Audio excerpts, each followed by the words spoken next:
The sound of my wife's words hit me like a thunderclap. She was leaving for the weekend with her boss, and her tone was dismissive, almost gleeful. I was still trying to absorb it when a knock on the door interrupted the silence. As I opened it, there stood Viktor Ivanov, Sophie's boss, with a smug look plastered across his face. "He's mine whenever I want him," he said, his voice dripping with arrogance. "And if you try to stop it, I'll ruin your life." My blood boiled. The audacity, the arrogance. He had no idea what he was about to provoke. But I kept my cool, hiding the fury that surged beneath the surface. Sophie, seemingly unaware of the storm that was about to come, strutted past me, tossing her designer handbag onto the counter like she owned the place. "I'm spending the weekend at the GR Monarch with Victor." "Deal with it," she said, her voice thick with indifference, as if she had already won. The name alone hit me like a punch to the stomach. Viktor Ivanov, CEO of one of the most powerful financial firms in London. Cold, calculating, and ruthless. Before I could react, the door opened again. Sophie greeted Victor with a warmth I had never seen from her, a look in her eyes that betrayed a sense of entitlement. He walked in like he was the king of the world, exuding power, with his sharp blue eyes fixed on mine, as if daring me to object. "She's mine now. And if you try to stop it, you'll regret it." Sophie glanced at me, her face showing a hint of mock sympathy, as though she was already writing me off. But deep down, I was already formulating a plan. This wasn't about revenge, it was about justice. Victor had stepped into my home, disrespected me, and made me feel small. Sophie had chosen her side, now it was time for me to make mine.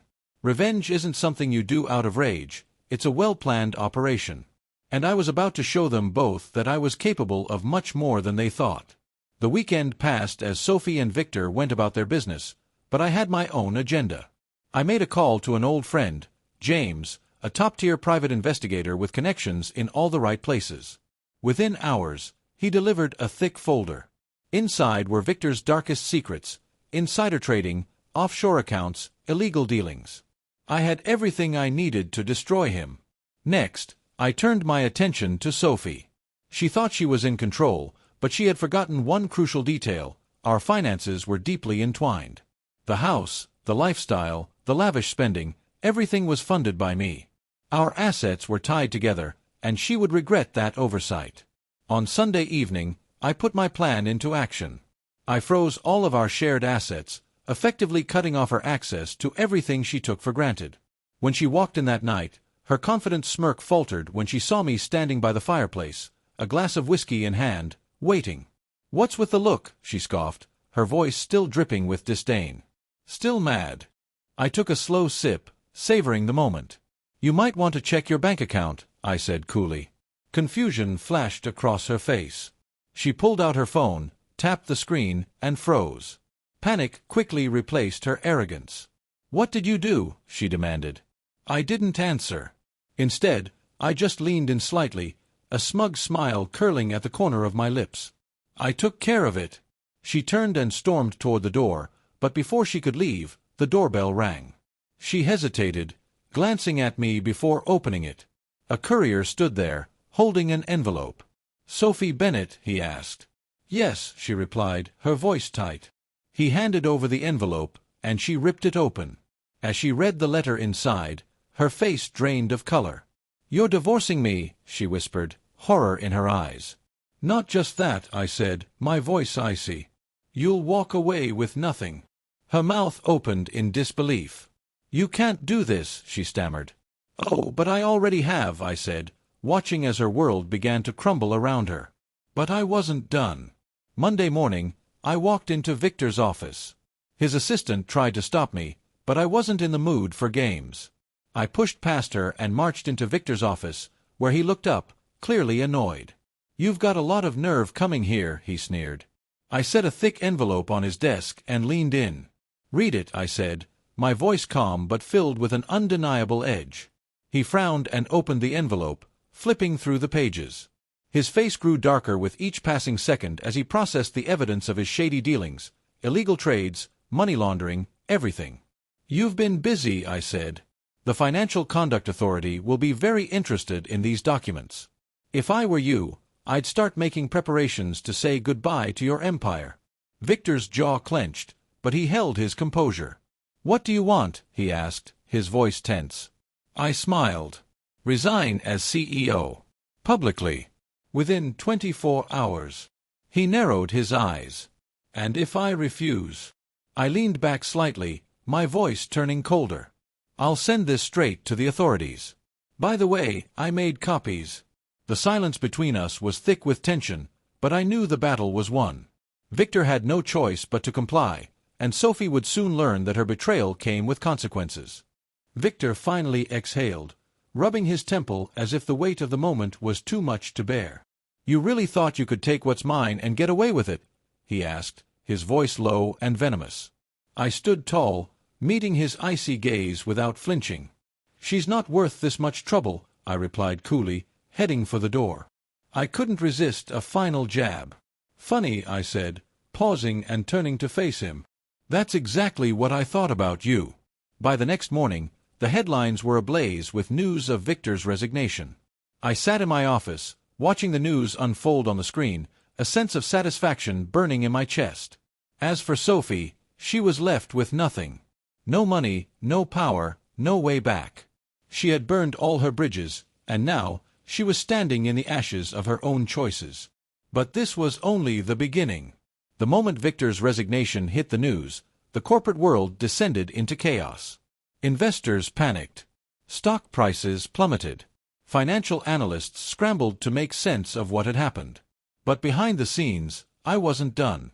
I knew a man like Victor wouldn't go down quietly. He'd fight, claw, and scheme his way back into power. So, I made sure his fall was complete. Within hours, I leaked the true financial records, documents that revealed his offshore accounts, his illegal dealings, his entire corrupt empire. The authorities launched a full-scale investigation, and when they uncovered his involvement in money laundering and insider trading, it was over. By the end of the week, Victor was arrested. Sophie had no idea what was coming next. She was still reeling from the divorce papers, still struggling with her frozen accounts, and desperately trying to regain some sense of control. She tried calling me, texting me, even showing up at my office, but I refused to see her. Then, one evening, as I was leaving work, she managed to catch me. "Adrian, please," she pleaded, blocking my path. Her once pristine appearance had crumbled. Her makeup was smudged, her expensive clothes now wrinkled, a clear reflection of her downfall. "I made a mistake," she said, her voice shaking. I folded my arms, tilting my head, studying her. "A mistake?" I asked, my voice colder than I intended. "You threw away our marriage for a power-hungry fraud, and now, suddenly, you regret it?" Tears welled in her eyes, and she took a step forward. "I never intended to hurt you like this," she whispered. I scoffed. "You never intended to get caught," I retorted, stepping back as she reached for my hand. "You don't get to rewrite history, Sophie. You made your choice, and now you'll face the consequences." For the first time, I saw genuine panic in her eyes. "But I have nothing left. You froze my accounts. My cards don't work. I can't even pay my rent." I stared at her, my expression cold, feeling no sympathy. "That's not my problem. You can't just leave me like this," she shouted, desperation in her voice. "I was your wife." I leaned in, my voice low and cutting. "Number one, you were my biggest mistake." With that, I turned and walked away. I could hear her collapse onto the pavement behind me, sobbing, but I felt nothing. Not anymore. Victor had fallen. Sophie was left in ruins. But there was still one last move to make. In the following days, I met with key executives from Victor's company. With him gone, a power vacuum had emerged. Using my consulting expertise, I positioned myself as the ideal candidate to take over certain parts of the firm. The board, desperate for stability, welcomed my offer. Within weeks, I was running the very company that had once been Victor's empire. Sophie, on the other hand, found herself evicted from her luxury apartment, drowning in debt, and blacklisted from every prestigious firm in the city. One evening, she showed up at my office, a last-ditch effort to beg for help. "Adrian, please," she whispered, her voice breaking. "I have nothing left." I leaned back in my chair, watching her carefully. "You wanted power, Sophie. You wanted money. You chose him because you thought he was better than me. Tears slid down her cheeks. I was wrong, she admitted, but I gave her only a slow, cruel smile. Yes, you were. She hesitated before speaking again. Can we at least be civil? I stood up and walked toward the window, my back to her. Civil. I echoed, as if the word tasted foreign on my tongue.